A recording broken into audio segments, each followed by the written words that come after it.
I've been reading stories on here for a while, but never thought I'd write one of my own. For now, I just want to start from the beginning. Before everything else, there was us, me and Claire. We met the kind of way people meet in movies. I was sitting at my usual table in the campus library, fourth floor, far back corner, the quietest spot I could find. I was a numbers guy through and through, head always in a finance textbook or scribbling on a legal pad. Claire? She was nothing like me. She breezed in late to the group project meeting we were both randomly assigned to, holding a chai latte, headphones still dangling from her ears, and introduced herself like she was the only person in the room that mattered, and somehow, it didn't come off as arrogant. Just effortlessly confident. She was studying art and communications. Said she liked stories and colors and people who didn't take life too seriously. I told her spreadsheets were my love language. She laughed, and that was it. That laugh stayed with me. We started dating within a few weeks. It wasn't some whirlwind. It was comfortable, solid. We'd grab coffee between classes, take walks around the city at night when everything was lit up just right, sit on park benches talking about how differently we saw the world. Somehow, it worked. Her world added color to mine, and mine gave her structure. We made a good team. After college, we stayed in the city for a while. Claire got into interior design, working with small clients and doing freelance gigs on the side. I went the corporate route, starting as a financial associate at a mid-sized bank. It wasn't flashy, but it was stable. I've always liked structure, clean lines, and knowing where things stand.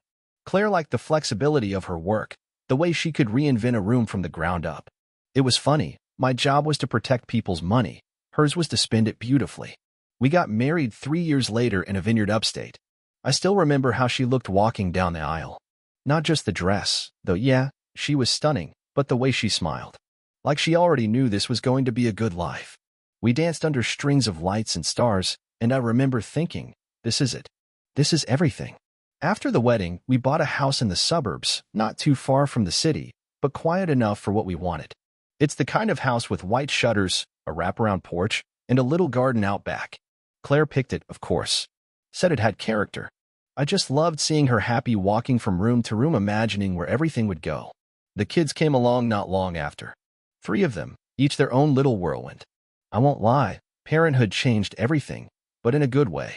We stopped sleeping in, traded late-night dates for diaper changes and story time, and somehow loved it more than we ever expected. Claire stayed home for the first few years with each of them, then slowly eased back into part-time work when the youngest started preschool. I took on more hours at the bank as I moved up into management, eventually leading our regional private accounts division. Our life was full.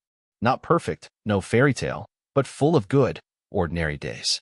I'd come home from work and find Claire with her hair tied up, paint swatches spread across the kitchen table, one of the kids hanging off her hip. On weekends, we did pancakes and cartoons. Summers were for lake trips. Winters were cocoa and board games by the fireplace. We had family portraits lining the hallway and little scribbled art pieces taped to the fridge. The kind of life you build piece by piece, without even realizing how much it means until you stop and look around. Looking back, I can honestly say we had something real. At least, back then. I believed we did. But that's for later. Right now, I just want to tell the story of how we began. If you were to look at our life from the outside, you'd see the kind of setup most people would call a win. A nice house in the suburbs. 3 healthy, energetic kids. A marriage that had lasted over a decade. And for the most part, they'd be right. Our days were predictable in a way that felt comforting, like the pages of a well-worn book you already know the ending to but enjoy reading anyway. Weekdays followed a rhythm. I was up at 6:15 every morning. My internal clock didn't need an alarm anymore. I'd make a pot of coffee while Claire got the kids ready. She had this uncanny ability to do 3 things at once: pack lunches, help our oldest with a last-minute homework crisis, and still find time to braid our daughter's hair just the way she liked. I'd sip coffee at the island, half listening to the chaos, checking emails on my phone, and sometimes catching Claire's eye in the middle of it all. She'd smile, shake her head like, "Here we go again," and we'd both chuckle. By 8 o'clock, I was in the car, headed to the bank. I managed several high-value client accounts and oversaw a team that, thankfully, ran like a well-oiled machine. I liked my job. It wasn't thrilling, but it gave me a sense of purpose. I was the guy people trusted with their money, their retirements, their plans. There was something quietly rewarding about that. Claire's days were a little less structured. Now that all three kids were in school, she'd taken on more design work. Sometimes she'd be out scouting materials or meeting a client at a property. Other days she'd work from home, laptop open at the kitchen table, surrounded by fabric samples and floor plans. She was good at what she did, really good. Her clients loved her. She had a way of making people feel like their ideas mattered, but still gently guiding them towards something better. Evenings were our reset button. I'd usually get home a little after 6, depending on traffic. The kids would mob me the second I walked through the door, shoes barely off, tie halfway undone, and suddenly I was in the middle of some elaborate story about school or Minecraft or who cheated during hide-and-seek. Claire would be in the kitchen, usually mid-dinner, apron on, music playing low in the background. She had this playlist she always put on while cooking: Norah Jones, a little John Mayer, some jazz tracks I could never name. Dinner wasn't always a calm affair. Some nights the kids bickered, or someone knocked over a glass of milk, or Claire and I would be talking over each other. But it was ours. After the kids were down, we had our time. Sometimes we'd sit on the porch with a drink and talk. Other times we'd watch something together, true crime for her, documentaries for me. She always complained I picked the boring ones, and I always said she liked the murder shows too much. It was a running joke. We had our traditions, too. Saturday mornings were for pancakes. I made them, always. It started when we were first married and just stuck. Claire said mine were fluffier than hers, and I never questioned that logic. Sundays were for slow breakfasts, grocery runs, and sometimes taking the kids to visit her parents or mine. Holidays were Claire's thing. She loved to go all in, matching pajamas at Christmas, handmade wreaths for fall, themed cupcakes for every birthday. It made the house feel alive. I used to joke that we lived in a Pinterest board, but honestly, I admired the energy she poured into making those memories for the kids. Looking back at all of that, our routines, the small rituals, the daily chaos and quiet, those things felt like the real glue. Not the grand gestures, but the everyday moments. The way she'd rest her head on my shoulder during movie night. The way she'd text me photos of paint swatches asking my opinion, even though I always picked the wrong one. The way the kids would climb into our bed on Sunday mornings and we'd all just lie there, a tangle of limbs and blankets and sleepy smiles. That was our life. Not perfect, but whole. And in my heart, I really believed we were one of the lucky ones. If you asked me back then how I felt about my life, I would have told you I was content. Not the fleeting kind of contentment that comes and goes, but the deep, steady kind. The kind where you wake up next to the same person every day and it still feels like home. Claire and I had been together for so long that our lives were entwined in the small, unnoticed ways. I'd make her tea without asking because I knew she'd forget to make it for herself. She'd leave little sticky notes on the fridge reminding me to breathe when I had a big meeting. It wasn't glamorous, but it was ours. The kids were growing fast, too fast if I'm honest. Our oldest had just started middle school and was already slipping into that phase where they pretend not to know you in public. The younger two were still in that magical window of believing we were superheroes. Claire handled most of the school logistics, permission slips, parent-teacher meetings, remembering which kid liked what snack this week. I helped where I could, but she had a way of juggling the chaos like it was second nature. We were the kind of family that lived by a shared calendar. Between Claire's client meetings, the kids' extracurriculars, and my work schedule, we had to be. Every Sunday evening, we'd sit down and map out the week together. I can still see her, marker in hand, biting her lip in concentration as she color-coded everything.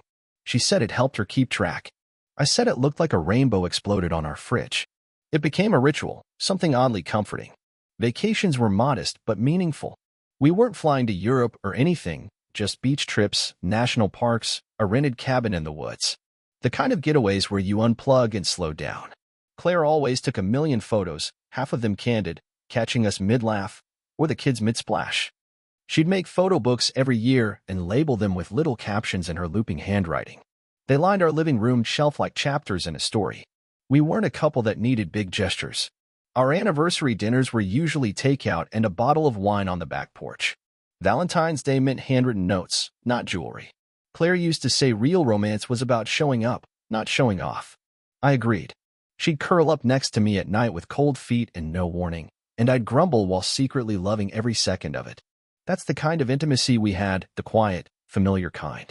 Financially, we were in a good place. I made more than enough at the bank to support us comfortably, and Claire's design work brought an extra income that she liked having as her own. We weren't flashy with money, but we weren't stingy either. We had savings, a college fund for each kid, and a retirement plan we joked about naming Escape to Tuscany. Life was structured, thought out, safe. I used to believe that safety was love's highest form, that if you could build something solid enough, strong enough, it could weather anything. That love, if you nurtured it right, would stay. That's what I believed. That's what I held on to. And maybe, in some way, that belief was part of what blinded me. But again, this part of the story isn't about what went wrong. Not yet. This is just how it was. A man, his wife, 3 beautiful kids, and a house that felt full of light. I don't think there's ever one moment where you go, something's wrong. At least, not at first. It's more like fog creeping in. You don't notice it until you can barely see what's right in front of you. It started with little things. Claire became distracted. That's the best way I can put it. She'd always been the kind of person who was present. If we were talking, she was there with me. Focused. Engaged. But somewhere along the way, I started catching her zoning out mid-conversation. She'd blink and ask me to repeat something I'd just said, like her body was in the room but her mind was somewhere else. At first, I chalked it up to stress. Between her projects and the kids' endless schedules, it made sense. Life was full. We were both tired. I didn't want to be that guy, the overly sensitive husband who misreads normal distance for something more sinister. So I let it go. But it didn't stop. There were other things. She started being more protective of her phone. Now, I'm not the kind of guy who checks his wife's texts. I've never needed to be. We shared passwords, had open access to everything. It was never a thing. But all of a sudden, she started keeping her phone on silent. She'd take it with her from room to room, even into the bathroom, which she never used to do. And when it would buzz, she'd glance at it quickly and flip it face down. That made my stomach tighten, but again, I brushed it off. Maybe it was a client. Maybe she was planning something for my birthday. You learn to silence those thoughts, the ones that try to whisper something you're not ready to hear. Still, the distance between us grew. She stopped initiating anything physical. Now, I know that part of marriage changes with time. We weren't 25 anymore.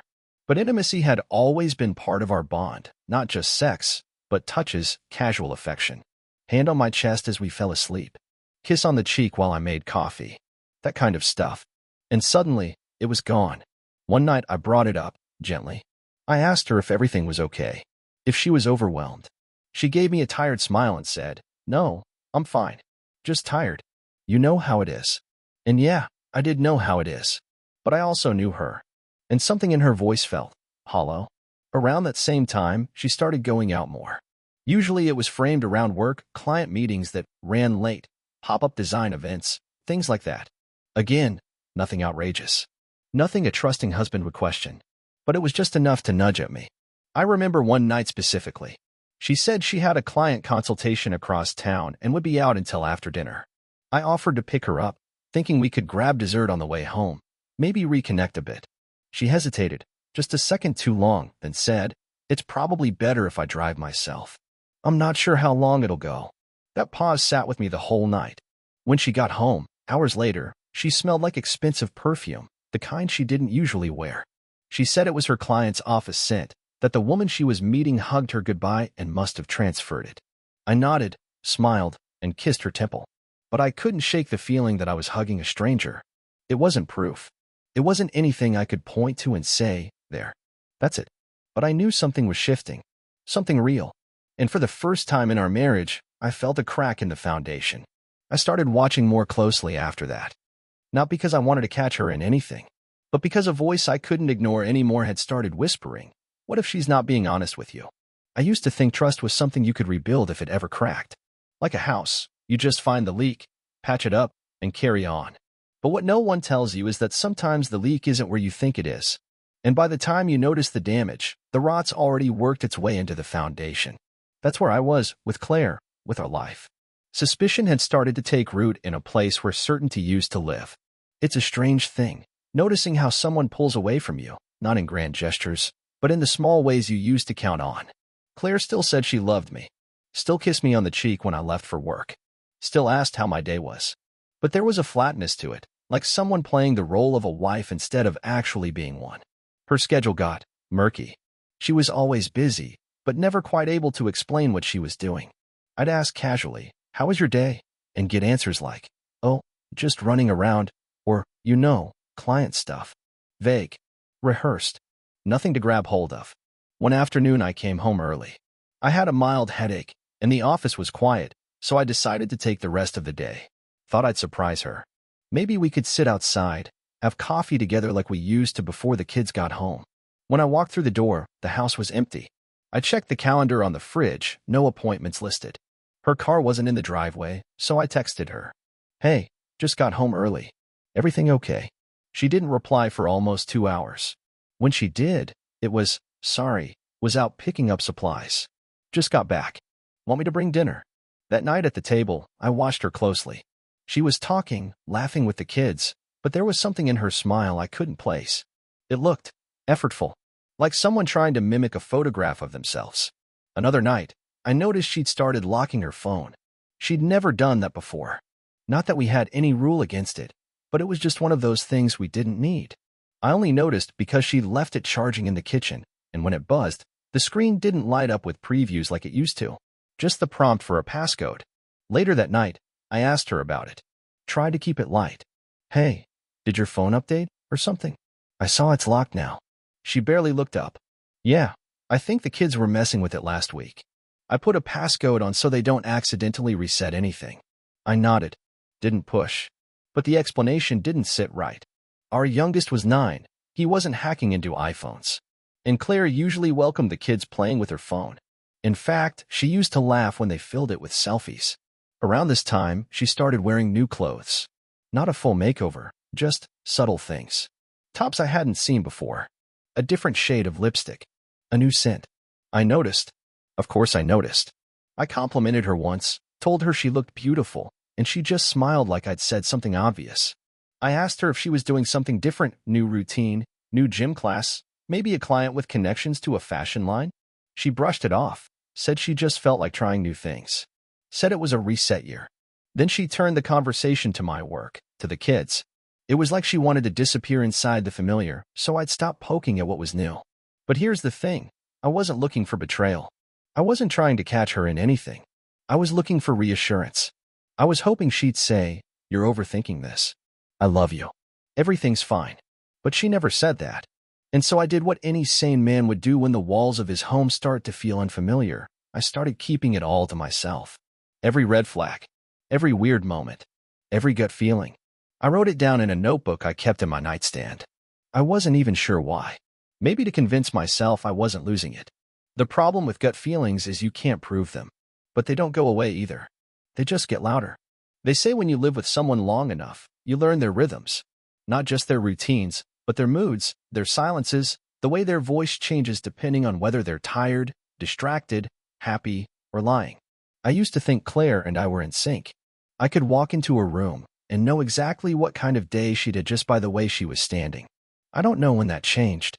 I don't know if it was all at once or little by little, but now I walk in and I feel like I have to guess.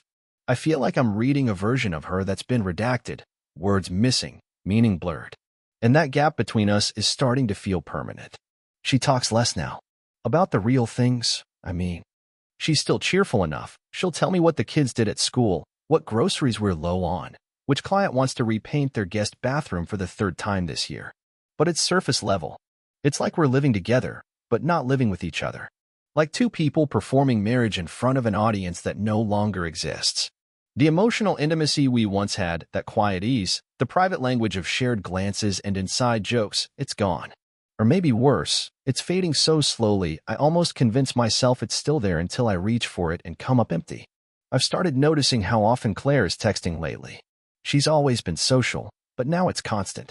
When she thinks I'm not paying attention, when I'm reading the news or getting the kids ready for bed, I'll catch her glancing at her phone, quickly typing something, and then slipping it back under a pillow or flipping it face down on the couch. It's subtle, but when you've been with someone for 15 years, you don't miss those changes.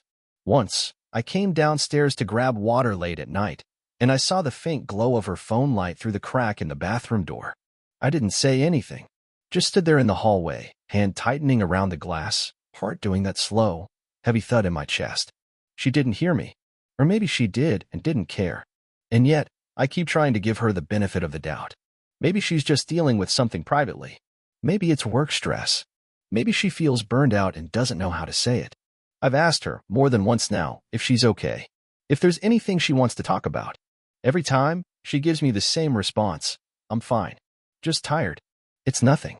And she'll smile that thin, practiced smile, and I'll nod like I believe it because the alternative, believing what my gut is telling me, is too much to face without something concrete. But there are other signs, too. I've noticed she's more critical lately. Not overtly, not cruel, but just little jabs here and there. I'll fold the laundry and she'll quietly redo it behind me. I'll make dinner and she'll add salt before tasting it. I offered to take the kids to the park one Saturday so she could rest, and she said, "It's fine. You'd probably forget someone's water bottle anyway." That one stung more than it should have. It wasn't about the water bottle. It was about the tone. The way her voice had no warmth in it, just this low, dull edge. We used to tease each other, but this didn't feel like teasing. It felt like distance trying to disguise itself as routine. She started working out again, too, which isn't unusual in itself. Claire's always been the type to care about staying active, but now she's suddenly going to the gym at times that don't quite match up with the rest of her schedule. Late evenings. Middle of the day. Sometimes she comes back and says she ran into a friend, but when I ask who, her answers are vague. You don't know them, or just someone from the neighborhood. One time, I mentioned asking them over for dinner sometime, and she brushed it off with, "Oh, they're not the dinner party type." That felt odd. Claire lives for dinner parties. I haven't said anything. Not really. I've tried to bring things up lightly. Once I asked her if she wanted to go to the gym together like we used to. She paused, blinked, and then said, "You wouldn't like the class I take. It's kind of intense." Then she kissed my cheek and went upstairs, leaving me standing there like I'd just offered something shameful instead of a simple way to reconnect. The worst part is the not knowing. It's like walking through a fog with a flashlight that won't quite reach the truth. I don't want to believe she's hiding something from me. I don't. But I can't shake the sinking feeling. This quiet dread that's been nesting in my chest. Like something is slipping away, and I'm the only one who notices. I lie awake more now, listening to her breathing beside me, wondering if she's really asleep.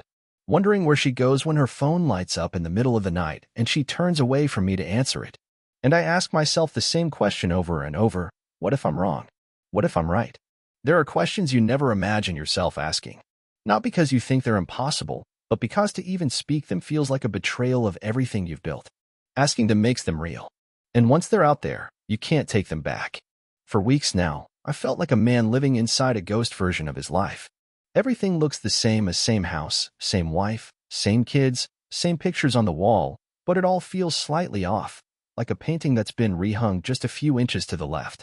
I keep telling myself that maybe I'm overthinking, that I'm stressed, that Claire's stressed, that we've just hit a rut, like all couples do eventually. But if that's true, why do I feel like I'm unraveling a thread that leads to something I'm not ready to see? The moment it happened was quiet. No dramatic discovery, no fight, no confrontation. I was sitting in the living room, watching our youngest play with Legos on the floor while Claire was upstairs on a call. He looked up at me, holding out a half-built spaceship, and something in the angle of his face, his jaw, his eyes, I don't know what it was, but it hit me in the chest like a punch. He didn't look like me. I've always joked that our kids take after Claire more than me. People have said it for years. He's got his mom's eyes, she's the spitting image of Claire, that sort of thing. I never minded. Never even thought about it, honestly. But in that moment, something twisted inside me. Not because of his face, but because of everything else that's been simmering under the surface. The late-night texting. The unexplained absences. The emotional detachment. The new habits, the secretiveness, the way she seems like she's somewhere else half the time. I told myself I was being paranoid, but the thought wouldn't leave. It latched on. That night, I lay awake beside Claire, staring at the ceiling in the dark, and a single question looped in my mind like a curse. What if they're not mine? It felt disgusting to even think it. These are my kids. I've held them through fevers, rocked them to sleep, taught them how to ride bikes and tie their shoes. I've watched their first steps, wiped their tears, told them every night how much I love them. The idea that biology could change any of that felt wrong. And yet, if Claire's been hiding something, if there's more going on than she's letting on, then what else don't I know? I didn't decide anything that night. I just stared at the ceiling and tried to calm the storm in my chest. But the next day, I started researching DNA tests. Not the kind from a TV show or a talk show episode, but discreet, at home ones. You can order them online, swab the inside of your mouth and your child's, send it in, and wait. No labs. No one else involved. Quiet. private, shamefully convenient. It took me another 2 days to actually place the order. I kept thinking, if I'm wrong, I'm the villain here. If I'm right, then what am I standing on? The kit arrived in a plain package. Claire didn't notice. Or if she did, she didn't ask. I waited until a weekend when she was out with the kids running errands, and I did the first test. Our oldest. The process was quick, sterile, clinical. I labeled the sample, sealed the envelope, and tried not to think about what it meant. The guilt afterward was immediate. I felt like I'd cheated on them. On her. On myself. I felt like a monster. But I also felt something else. Clarity. For the first time in weeks, maybe months, I was doing something. I was facing the question I didn't want to ask. And now, all I could do was wait. That night, Claire curled up beside me in bed, resting her head against my shoulder. Her touch used to bring me comfort. Now it made me ache. I didn't pull away. I let her stay there, pretending for both of us that we were still the couple we used to be. The couple we promised we'd always be. I didn't tell her what I'd done. Not yet. But I had already decided I would test all three. I needed to know the truth. Because whatever was coming next, I couldn't walk blindly into it anymore. The envelope was smaller than I expected. Just a plain white rectangle sitting in my mailbox like it wasn't about to destroy my entire world. No red letters. No warnings. Just my name on the front, and inside, the truth I had convinced myself I could handle. It sat on my desk for 4 hours before I opened it. I told Claire I had a report to finish for work and shut myself in the office. She didn't ask questions. Lately, she never does. I stared at the thing like it might disappear on its own. Like maybe the act of opening it would turn suspicion into betrayal, and as long as it stayed sealed, maybe, just maybe, I was still wrong. But I wasn't. The first test result was simple. 1 line of bold text, probability of paternity, 0%. 0. I read it 3 times. I held the paper in my hands, staring at it like it might change. My mouth went dry. My hands were shaking, but I didn't feel anything right away. Not rage, not sadness, just nothing. Like my brain had gone static. My body went cold, and I just sat there, frozen, the paper loose in my grip. I opened the second result. Same thing. 0%. And the third? You guessed it. All 3. Every child I had raised, loved, protected, laughed with, sang to, carried on my shoulders, kissed goodnight, they weren't mine. Not biologically. Not legally. Not in any way that would matter in a courtroom. And yet, they were still mine. My kids. My babies. But suddenly, the story I'd been living wasn't the story I thought it was. Everything spun. I don't remember much about the next hour. I must have gone downstairs. I must have put the papers back in my desk, because when I came to like I'd been underwater, Claire was standing at the kitchen island, sipping tea, chatting with the kids about their school day. And all I could do was watch her. Just watch. She was smiling. Not a big smile, just her usual warm, effortless grin. The same one that made me fall in love with her. The same one I saw in our wedding photos. The same one I thought was honest. I felt sick. I walked out of the room without saying a word and locked myself in the downstairs bathroom. My hands braced against the sink. I stared at myself in the mirror, and the only thing I could think was, how long? How long had she lied to me? 15 years? Was I ever her husband? Was I just the placeholder? I thought about every "I love you" every time she looked me in the eye and said I was the father of our children. Every Christmas. Every birthday. Every time I paid for school supplies, doctor visits, dance classes, braces, clothes, groceries, all of it. I built this family. I held it together. And all along, she knew. She knew. And she let me live this lie. I didn't confront her that night. I couldn't. I didn't trust myself to speak. I barely managed to tuck the kids in without breaking. I smiled, kissed their foreheads, told them I loved them, because I do. More than anything. They didn't ask why my voice sounded different. Maybe they noticed. Maybe they didn't. They're just kids. But Claire was watching me closely. She knew something was off. Her eyes followed me like she was waiting for a shoe to drop. I almost wanted her to say something, to admit it, to break the silence first, but she didn't. She just smiled like everything was normal. That night, I slept in the guest room. Told her I had a headache. She didn't argue. I spent the whole night staring at the ceiling, gripping the edge of the bed like I was holding on to the edge of a cliff. And when morning came, I was no longer the man I used to be. I knew what I had to do. This wasn't about suspicion anymore. This was truth. Documented. Verified. unforgivable. And now it was time for her to see what that truth cost. I don't know if there's a right way to destroy the life you thought you had.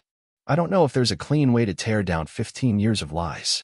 But I can tell you this, there comes a moment when grief gives way to clarity. When heartbreak gets eclipsed by something sharper, colder. I didn't scream. I didn't cry. I just woke up the next morning and I knew today is the day. I waited until the kids left for school. I stood at the window watching them disappear down the sidewalk, backpacks bouncing, laughing, oblivious. And thank God for that. They're innocent. They always were. This isn't about them. This is about her. Claire was in the kitchen, barefoot, making coffee like it was any other Thursday. I walked in and sat at the table. She glanced at me, offered that same easy smile, and said, "You're up early." I didn't answer. I just looked at her. Really looked at her. And for the first time in my life, I didn't see the woman I married. I saw a stranger. A liar. A woman who had stood in front of me with vows on her lips while carrying another man's child in her body. I reached into the drawer and pulled out the envelope. The results. I slid it across the table like a contract. Claire hesitated, her hand hovering just above it, and then she picked it up and opened it. I watched the blood drain from her face. She didn't even try to lie. Didn't deny it. She just looked up at me, mouth trembling, and whispered, "I can explain." "No," I said. "You really can't." And that's when I stood up and said the words I'd been carrying in my chest like fire. "You have 10 minutes to pack your things and leave my house. This is over." She blinked like she didn't understand. What are you saying? You're kicking me out." "No," I said. "I'm removing you. From my house. From my life. From everything you've stolen from me." She started to cry, pleading, saying things like, "It wasn't what you think," and "I was scared," and "It was just once." But she was a bad liar that day. Or maybe I was just finally done being a fool. I told her I'd already spoken to my lawyer, that the video cameras were going up today, that her access to our joint accounts was already revoked. I'm a banker. I know exactly how to freeze someone out of a financial life. I had her debit card canceled, her credit cards disabled, her access to our savings locked. The only thing she walked out with was her phone and whatever she could shove into a suitcase in 10 minutes. She screamed at me then.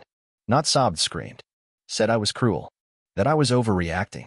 That I had no right to cut her off like this. And I just stood there, watching her spin, and thought to myself, this is the real her. This is who I shared a bed with for 15 years. And in that moment, I felt nothing. Not hate. Not sorrow. Just a kind of calm. Like I'd finally come up for air after drowning. I told her if she didn't leave, I'd call the police. I reminded her the house was legally mine. It always had been. I reminded her that she signed a prenup, and that I would be pursuing divorce under grounds of infidelity and fraud.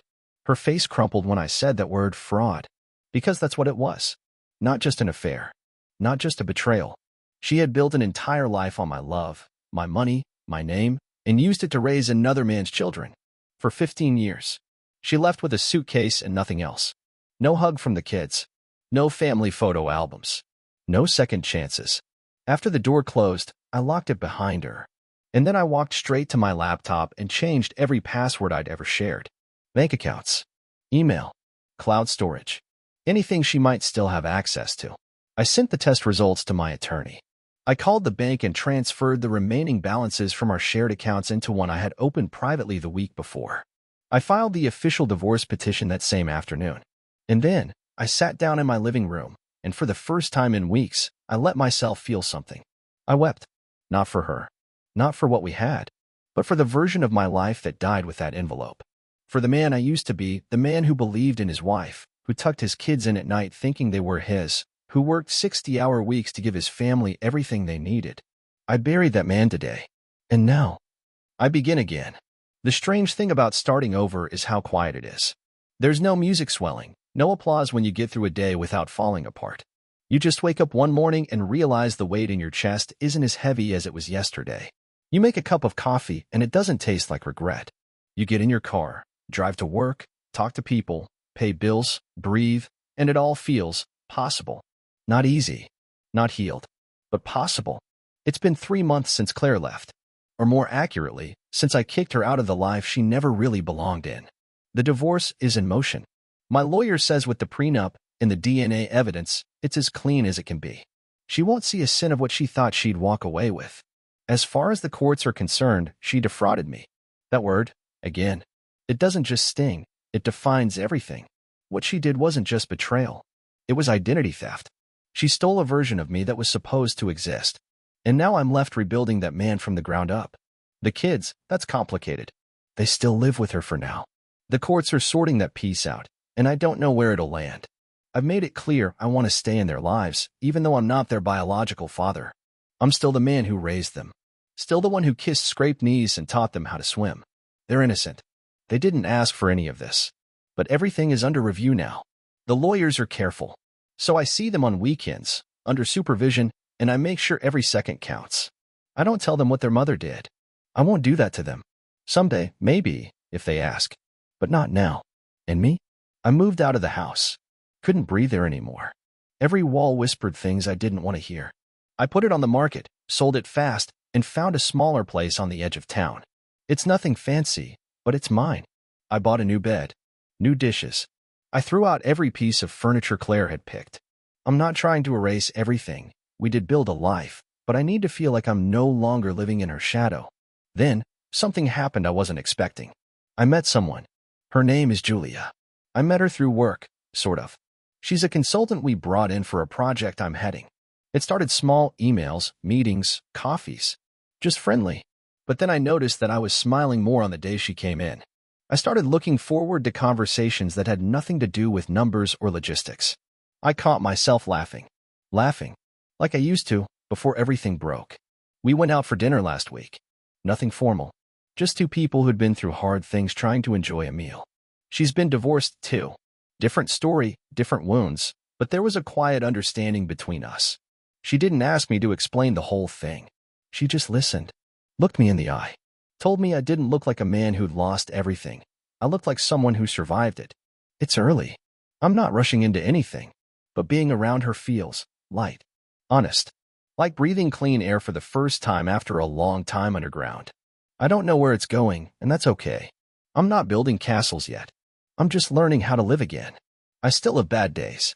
Some mornings, I wake up angry. Some nights, I replay every conversation Claire and I ever had, wondering what I missed. But those moments pass now.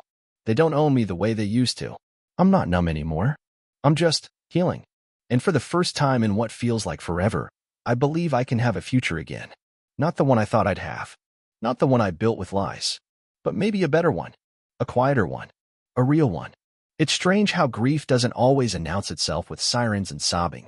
Sometimes it creeps in like fog. Other times, it just sits with you. Quiet. Heavy. Familiar. And then, one day, you wake up and realize it's not sitting on your chest anymore. It's just sitting beside you. Still there. But not suffocating you the way it used to. That's where I am now. I look back at the last 15 years of my life, and it honestly feels like something I read in a book, or saw in a movie where the protagonist didn't realize he was living in someone else's script. And yet I know every line. I can still remember the smell of Claire's shampoo, the way our youngest used to climb into bed at 6 a.m. sharp, the way our porch light would flicker in the winter because I never got around to fixing it. I remember believing I was loved, that I was safe, that I mattered. And now I know the truth. I was useful. I was convenient. I was the scaffolding someone else used to build the life they wanted without the honesty to admit it. But here's the part one didn't expect. I don't regret loving them. Not even Claire. That's not me trying to sound noble. It's just true. I gave everything I had to that life. And I was a good man. A present father. A loyal husband. Nothing can rewrite that. No DNA test, no betrayal, no lies. I know who I was in that house. I know what I stood for. And that version of me, he deserves peace. I've come to believe that betrayal is a strange kind of gift. A violent one. A cruel one. But a gift all the same. It strips away illusions. It forces you to confront who you are without anyone else's definitions. When Claire's lies came crashing down, so did every version of my future I thought I had. But what stood up from the rubble was a man who finally knew how much he could take and how much he was worth. Julie is still in my life. Slowly, gently. No expectations, no rushing. She's thoughtful in a way I forgot people could be. She listens without trying to fix. She asks about my kids and doesn't flinch when I explain the situation. She never once treated me like I was broken. Just healing. And I think there's something sacred in that, in being seen without being pitted. I don't know where we're going. That's okay. For the first time in years, I'm not trying to build a picture-perfect future. I'm just trying to be present in the life I have now, one day at a time. I'm seeing a therapist. I journal. I cook for myself now, not just to survive, but to enjoy. I started running again. It helps me think. Or sometimes it helps me not think at all, which I guess is just as important. I go to sleep without needing to double-check every lock in the house, like I used to in those weeks after she left. I'm not angry every morning. I'm not bitter every night. And no, I don't trust easily anymore. I don't give people the benefit of the doubt without hesitation. But I don't carry hate in my chest either. I don't want to rot from the inside out, clinging to what she did to me. That's her weight. Let her carry it. This post started with a man who had just begun to suspect the woman he loved was not who she claimed to be. It ends with a man who has survived that truth, faced it, and walked through it. I'm still a father. Still a man of integrity. Still someone who believes in love, real love, the kind built on truth, not performance. To anyone reading this who's been betrayed, I'm sorry. Truly. It's a pain that hollows you out. But I promise you, there is life after it. There is light. And not just the dim glow of survival, but something brighter. Something clean. Something real. The life I thought I had is over. But mine is just beginning.